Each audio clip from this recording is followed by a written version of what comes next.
அடுத்து அல்லாஹ் சொல்கிறான், இன்று உங்களுடைய தீன் குறித்து, வாழ்க்கை நெறி குறித்து நிராகரிப்போர் முற்றிலும் நிராசை அடைந்து விட்டிருக்கின்றனர். எனவே நீங்கள் அவர்களுக்கு அஞ்ச வேண்டாம், மாறாக எனக்கே அஞ்சுங்கள். இப்போது ஸ்டார்டிங்கில் நான் சொல்லியிருந்தேன், இந்த சூரா இறங்கும்போது இருந்த சிச்சுவேஷன், அதாவது ஹுதைபியா உடன்படிக்கைக்கு பிறகு ஒரு எண்ணம் இருந்துச்சு.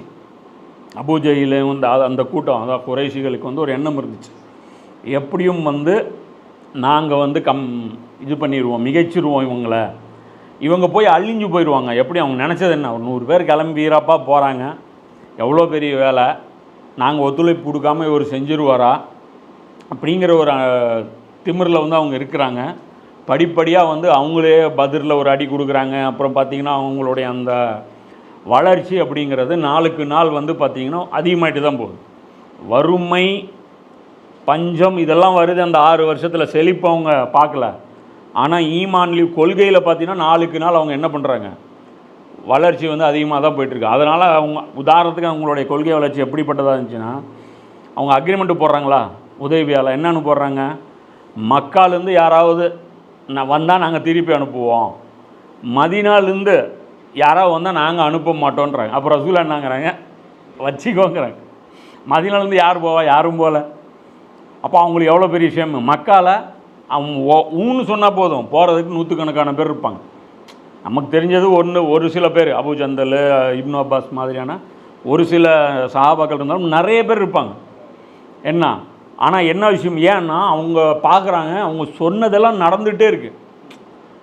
ரசூல்லா என்ன சொன்னாங்க, நாங்கள் வந்து ஒரு பெரிய ஒரு சிவிலைசேஷனை உருவாக்க போகிறோம். எந்த அளவுக்கு அப்படின்னா, ரோமும் பாரசீகமும் நம்முடைய கல்ச்சருக்கு கீழே வரும் அப்படின்றாங்க.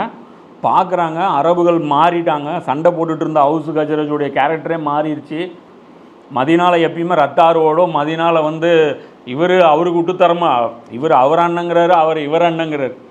இஸ்லாம் வந்து இவ்வளோ சகோதரத்துவம் ஏற்பட்டுருச்சு. இன்றைக்கி நமக்கு என்ன அப்படின்னா, ஒருத்தன் பார்த்தீங்கன்னா தொழுவாமல் இருப்பான், ஒன்றும் இல்லாமல் சினிமா பார்த்துட்டு அப்படி இப்படி பண்ணிவிட்டு பசங்க இருப்பாங்க. அதுக்கப்புறம் கொஞ்சம் அவனுக்கு ஒரு விழிப்புணர்வு வந்து ஏதோ ஒரு ஜமாத்துடைய ஒரு பிரச்சாரத்தால் ஈர்க்கப்பட்டு தொழுகை ஆரம்பிப்பான். அதுக்கப்புறம் அவன் பார்த்தீங்கன்னா முஸ்லீம்களை வெறுக்க ஆரம்பிச்சிருவான். ஏன்னா அந்த ஜமாத்தை அப்படி டியூன் பண்ணும். இந்த ஜமாத் வந்து அவனுக்கு எதிராக டியூன் பண்ணும், இவன் எதிரி, இவன் விரோதின்ட்டு. அதாவது இஸ்லாம் வந்து அன்பை கொடுக்கும். ஆனால் நம்ம இன்றைக்கி கற்றுக் கொடுத்துட்ருக்கிற இஸ்லாத்துடைய வெர்ஷன் என்ன ஆகுது, பிளவுகளை தானே ஏற்படுத்துது. அது வரைக்கும் ஃப்ரெண்டாக இருந்திருப்பாங்க. இப்போ வந்து கேட்டால் சண்டை போட்டுக்குவான். ஏன்னா அவன் வேறு ஜமாத்து, இவன் வேறு ஜமாத், அவன் இங்கே கட்டுவான், நான் இங்கே கட்டுவான், நான் கூப்பிட்டேன் வரல அவன் பயானுக்கு, எவ்வளோ ஃப்ரெண்டு தெரியுமா, நான் கூப்பிட்டு அவன் வரலம்மா. அவன் என்னம்பா, எனக்கு அவன் எவ்வளோ ஃப்ரெண்டு தெரியுமா, நான் கூப்பிட்டு அவன் வரலம்மா. இவன் என்ன சொல்லுவான், நான் அவன் நல்லது சொன்னேன் நீ கேட்கலம்மா.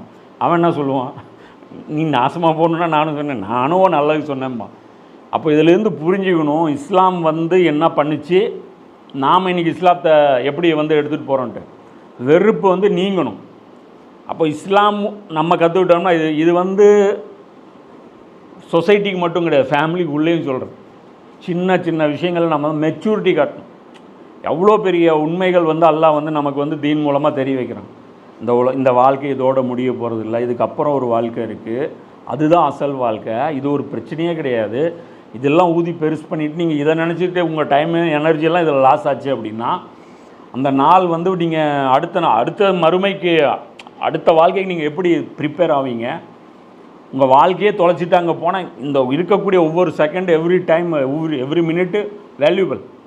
அப்போ அது தெரியாமல் நம்ம இங்கே வாழ்ந்துட்டுருக்கோம். அப்போது இன்றைக்கி இவங்க எந்த அளவுக்கு இருக்கிறாங்க அப்படின்னு, எந்த அளவுக்கு அன்றைக்கி ஆயிட்டாங்க அப்படின்னா, இந்த ஸ்டேஜ் வரும்போது மறுபடியும் சஹாபாக்கள் ரிவர்ஸில் வருவாங்கங்கிற அந்த நம்பிக்கை உங்களுக்கு இல்லை. என்ன ஆஃபர் கொடுத்தாலும் வரமாட்டாங்க, மிரட்டினாலும் வரமாட்டாங்க.